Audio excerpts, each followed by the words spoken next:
warahmatullahi wabarakatuh. Kami dari kelompok 1 ingin menjelaskan pertemuan 4, menganalisis hubungan genre pada setiap tahapan proposal penelitian. Hubungan genre pada setiap tahapan proposal. Secara umum, proposal penelitian memuat unsur-unsur yang terdiri atas latar belakang yang dilakukannya penelitian, rumusan masalah dan tujuan penelitian, manfaat atau pentingnya penelitian, tinjauan teoretis yang menguraikan acuan teori utama dan elaborasinya, serta keterkaitannya dengan berbagai hasil penelitian terlebih dahulu. Kerangka pikir atau bingkai acuan dalam melakukan penelitian terhadap masalah itu. Asumsi atau hipotesis yang akan diuji. Sumber data atau subjek penelitian. Instrumen pengumpulan data yang akan digunakan, metode atau prosedur penelitian, teknik analisis data yang akan dilakukan, dan daftar pustaka sementara. Tahapan-tahapan itu dapat diringkas menjadi pendahuluan, landasan teori, dan tinjauan pustaka, serta metodologi penelitian.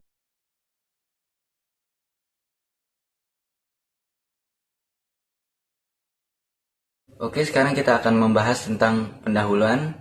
Pendahuluan merupakan bab pertama dari karya tulis yang berisi jawaban apa dan mengapa penelitian itu perlu dilakukan. Bagian ini memberikan gambaran mengenai topik penelitian yang hendak disajikan. Oleh karena itu, pada bab pendahuluan memuat latar belakang masalah, rumusan masalah, dan tujuan penelitian. Fungsi dari pendahuluan yaitu sebagai berikut: sebagai penghantar dari karya ilmiah, sebagai latar belakang dari karya ilmiah, sebagai pengenalan masalah dari karya ilmiah, sebagai tujuan dari karya ilmiah, sebagai manfaat dari karya ilmiah.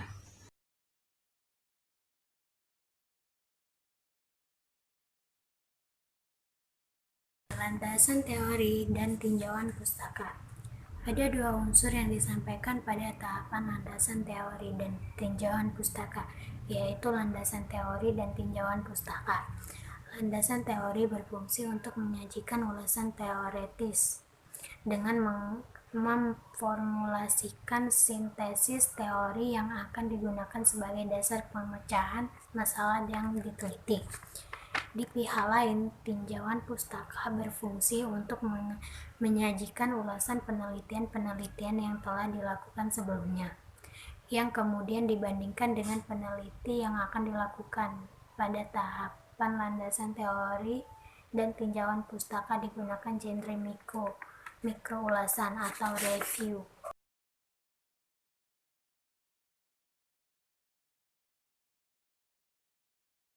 Metodologi penelitian meliputi 1. Waktu dan lokasi penelitian, 2. Sumber data penelitian, 3. Alur penelitian.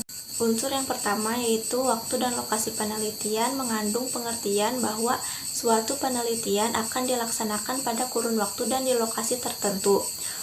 Pada metodologi penelitian, unsur tersebut sering disebut dengan latar atau setting penelitian. Unsur yang kedua tentang sumber data penelitian menjelaskan tentang wujud data dan tempat data diperoleh, serta dengan teknik apa data diperoleh dan dianalisis. Unsur yang ketiga yaitu alur penelitian merupakan prosedur atau langkah-langkah penelitian.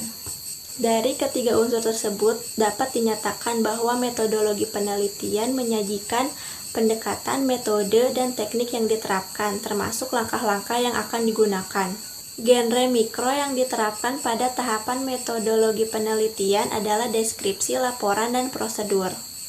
Deskripsi digunakan untuk memaparkan wujud data serta waktu dan lokasi penelitian. Laporan digunakan untuk menjelaskan klarifikasi data berdasarkan kriteria tertentu.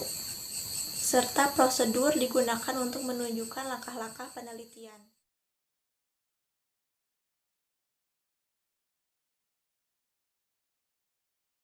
Bagian daftar pustaka. Meskipun daftar pustaka tidak dimasukkan ke dalam tahap pada suatu tes proposal penelitian, daftar pustaka merupakan kelengkapan yang sangat penting yang tidak boleh ditinggalkan. Model penulisan daftar pustaka yang diikuti secara internasional pada umumnya adalah sistem APA, yaitu American Psychology Association atau sistem Harvard.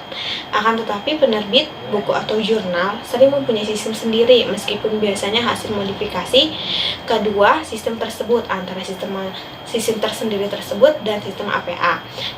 Pada bagian ini sistem yang dianut tetap sistem APA. Sebagai lembaga, APA mengeluarkan manual yang menjadi pedoman penulisan, bahkan tidak hanya untuk penulisan daftar pustaka, agar mempermudah penulis dalam membuat atau merancang daftar pustaka.